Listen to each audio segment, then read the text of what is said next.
Okay, so for your next lab practical, you need to know a lot about muscles and bones, but first thing we have to know about is the vocabulary. So I'm going to start out with origin and insertion. All right, a lot of people get confused about this. Origin, think of O in origin, O in home, or O in stop sign, okay? It is more proximal. There's no movement, all right? Then the insertion is where the action is. It's where the movement is, all right? And it's more distal. So I'm going to use my bicep brachii as an example, all right? So if I want to wake up my bicep, and during this lab practical, you should be moving. Like whenever you're like, oh, I forgot, do this, you start moving, okay? So the bicep brachii, I want to flex it, all right? And then I'm like, okay, where was the movement, right? Oh, it was down here. And then there's only 2 bones down there. Now you got a 50-50 chance. Sweet. All right, so you have the ulna and the radius. So is it inserted on the radius or is it inserted on the ulna? You're thinking, I hope you said radius. All right, the bicep brachii is inserted on the radius. Do you need to know that? Yes. Now, a cool thing about flexion, which we're going to talk about in just a second, you always flex to your origin. All right, that's another cool fact. So if I flex and I'm like going to pat myself on the back with these gross kitty cat gloves, it is originating on the scapula. All right, there was no movement up here. That's how I know. And plus, it's more proximal. Pretty cool fact. So origin, more proximal, doesn't move. Insertion, where there is movement, and it's more distal. All right? Now, let's talk about those movements. So we have flexion, right? It's where you come into the body, right? So this is flexion of the elbow. This is flexion of the chin. I'm going into my body, right? This is flexion of the knee.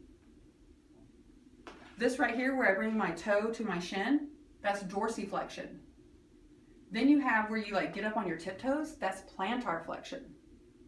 Okay, hopefully that's all the flexions. The opposite of flexion is extension. So this is extension of the elbow, right? And what am I contracting? My tricep, all right?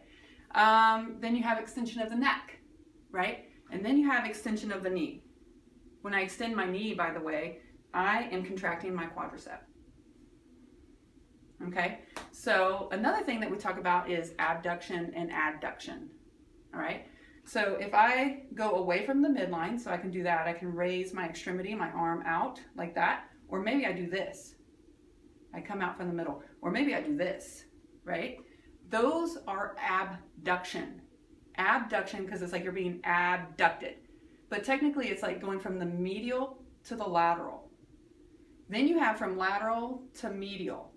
Well, that's an easy one. That's adduction, because I'm adding to the midline.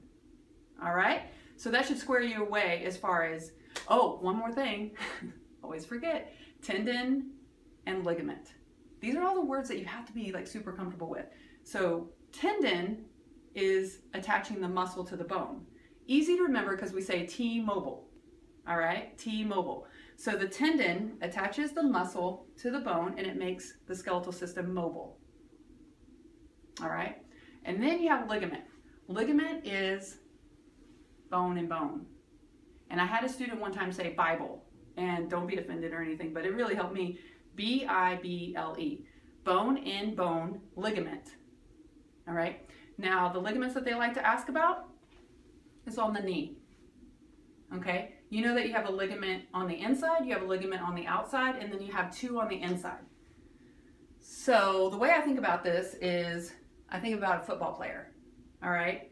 If a football player gets hit here, they're gonna injure their knee, they're gonna hurt their ligament, specifically their lateral collateral. Collateral to me makes me think of money. So they're not gonna be making their money anymore, all right? By the way, both of these are collaterals. This is lateral collateral, this is medial collateral. Remember that, lateral collateral, medial collateral. And then you have the 2 ligaments crossing like inside the knee joint.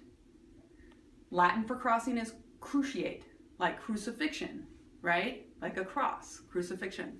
So you have your anterior cruciate ligament and your posterior cruciate ligament, all right? And hopefully that makes sense. And that takes us with our vocabulary.